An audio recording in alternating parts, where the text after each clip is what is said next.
नमस्कार.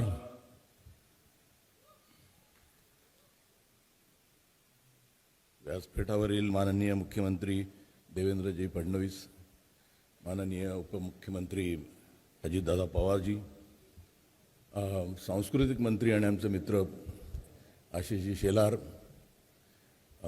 मंगलप्रताप लोढाजी आणि बाकी मान्यवर,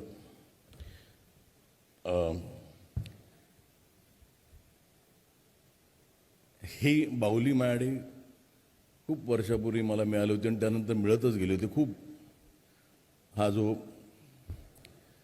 राज्य पुरस्कार आहे, ही बाहुली खूप प्रिय आहे मला आणि खूप आहेत माडे बाहुल्या यांचा मला सार्थ अभिमान आहे.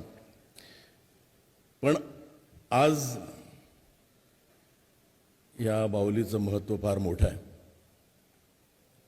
एका गोष्टीचा आनंद आहे, सध्या मराठी चित्रपटसृष्टी ही खूप योग्य हातात आहे आणि त्याचा प्रवासही उंचावत चाललाय, त्याचा आनंद आहे. आणि तुम्ही एवढं करतात, आम्ही खात्री देतो की हे वर्ष आम्ही पण तुम्हाला अशी एक गिफ्ट देऊ की मराठी सिनेमा पुन्हा त्या दैदिप्यमान पदावर असेल. कारण सुरुवात मुळात मराठी सिनेमाची एका मराठी माणसाने केली, दादासाहेब फाळके, आणि खऱ्या अर्थानं तो सिनेमा वाढवला किंवा त्याला मान दिला तो व्ही शांताराम यांनीच. म्हणजे मला आठवतंय, मी वडाळ्याला राहायचो आणि मिडल क्लास घरातनं आलेलो, काय पुढे करायचं माहीत नाही, शिक्षण झालेलं, म्हणजे जवळजवळ मी ट्रान्सपोर्टचा व्यवसाय करून एक टेम्पो विकत घ्यायचा विचार केला. मला अजून आठवतं, तिथपासून इथपर्यंत वाईट प्रवास नाही, चांगलाच झालेला आहे. पण त्यावेळेला मी शिवाजी पार्कला महात्मा गांधी तलाव आहे, तो आम्हाला परवडायचा कारण तो महानगरपालिकेचा होता. आणि वडाळ्यावरून आम्ही वडापाव खायचं म्हणून बसचे पैसे वाचवायला चालत जायचो. आणि प्लाझावरनं कित्येक वेळा गेलेले असताना त्या प्लाझाच्या समोर एक ट्रायंगल आहे आणि तिकडे कित्येकदा मी व्हाईट कपडे घातलेले,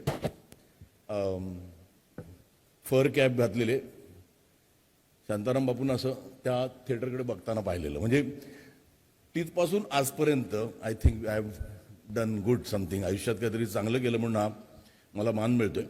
आणि खऱ्या अर्थानं सिनेमा म्हणजे आज इथे खूप चांगले चांगले दिग्दर्शक आहेत, तरुण तरुण दिग्दर्शक आहेत.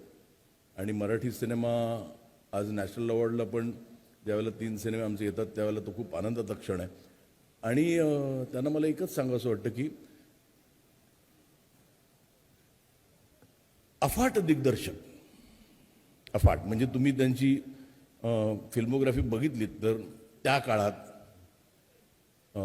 माणूस, शेजारी, डॉक्टर कोटणीस की अमर कहाणी, म्हणजे फिनॉमिनल. तसे पिक्चर आजही निघत नाही आहेत. आणि त्यावेळेला एक प्रोग्रेसिव्ह सिनेमा करणारे एक थोर फिल्म मेकर आणि त्यांच्या नावाने हा पुरस्कार मला मिळणं म्हणजे जसं मुक्ता म्हणाली, एक वेगळी जबाबदारी आहे. म्हणजे आधी मला वाटायचं की आता रिटायर व्हायचं त्यावेळेला जीवनगौरव देतात, पण नाही. जसं अनुपमजी म्हणाले की 30 वर्ष, मी 30 वर्ष म्हणणार नाही, पण 10 वर्ष तरी मला अजून यायचं इथे आणि चांगले चांगले सिनेमे घेऊन.